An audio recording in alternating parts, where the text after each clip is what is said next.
Selamat pagi, siang, sore, atau malam teman-teman semua.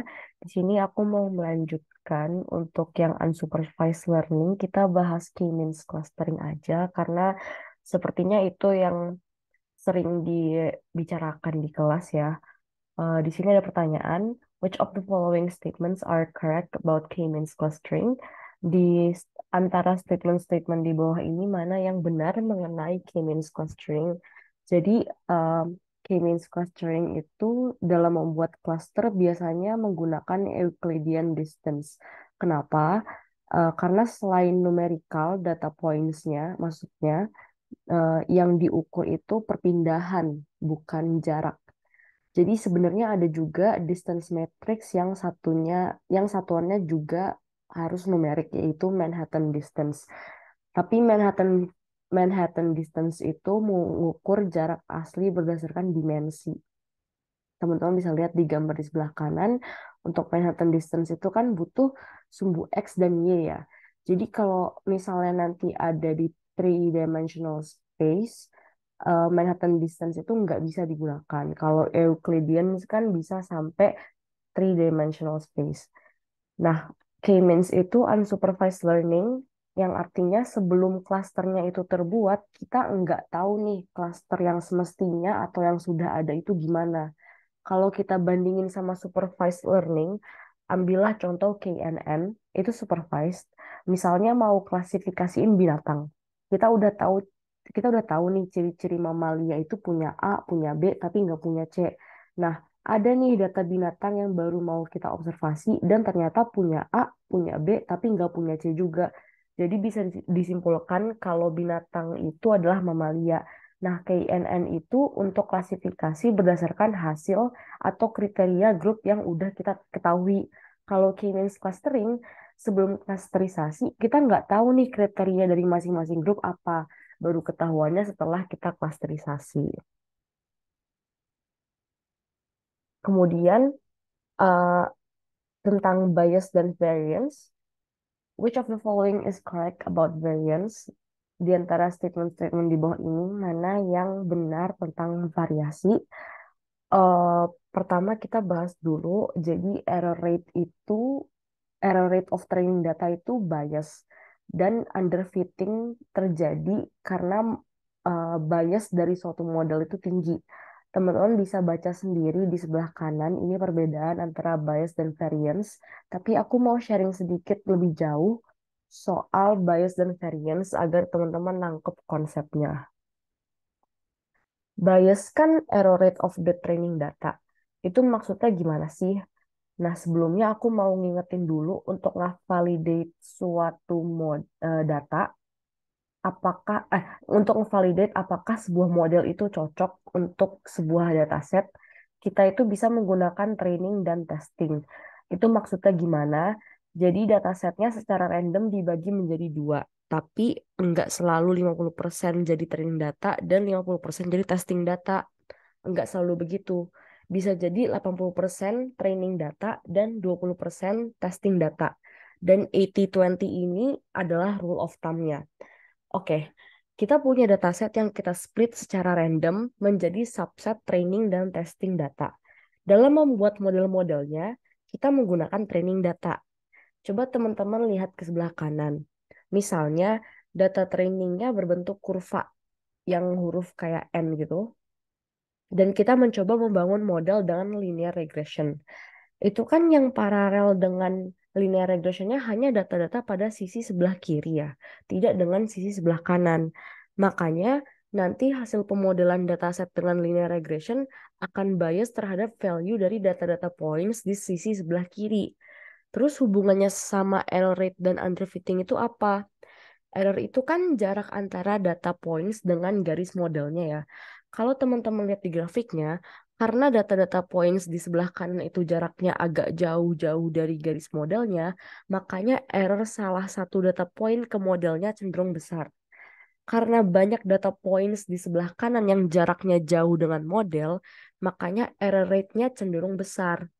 Kalau kita lihat lagi grafiknya, berarti model linear regression ini cuma bisa secara secara akurat mengestimasi hanya data-data points yang di sebelah kiri, tapi tidak dengan yang di sebelah kanan.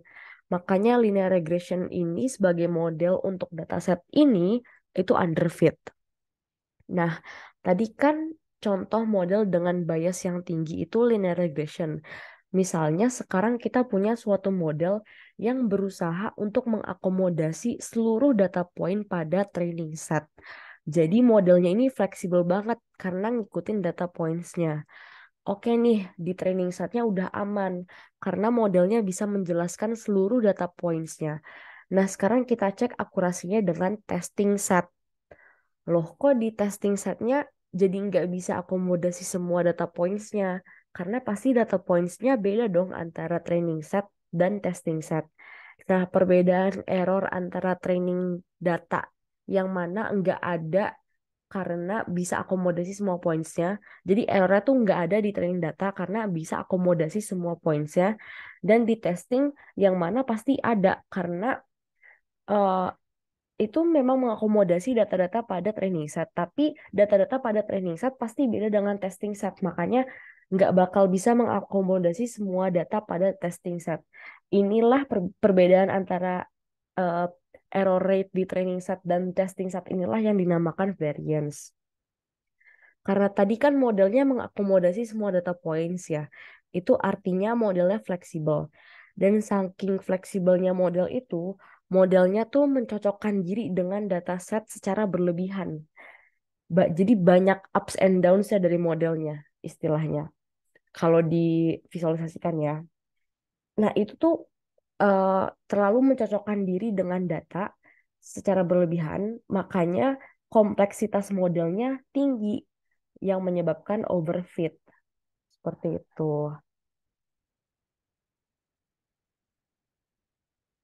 Kemudian mengenai KNN for clustering and regression, antara statements di bawah ini mana yang salah tentang KNN untuk klasterisasi. Misalnya modelnya Y sama dengan Fx. Kalau Y-nya bilangan diskrit, itu KNN untuk klasterisasi. Pasti. Dan kalau bilangan real, yang bisa koma-komaan atau continue, itu KNN untuk regresi.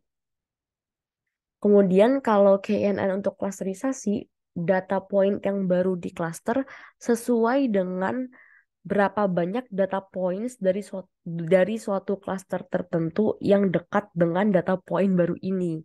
Jadi istilahnya majority vote lah. Misalnya ada data point baru, terus kita pilih three nearest neighbor. Ternyata dia dekat dengan 2 poin dari klaster A dan 1 poin dari klaster B. Berarti fix dia masuk klaster A kayak gitu. Karena majority votes. Sedangkan untuk KNN regresi itu dirata-ratakan dari sejumlah K nearest neighbor.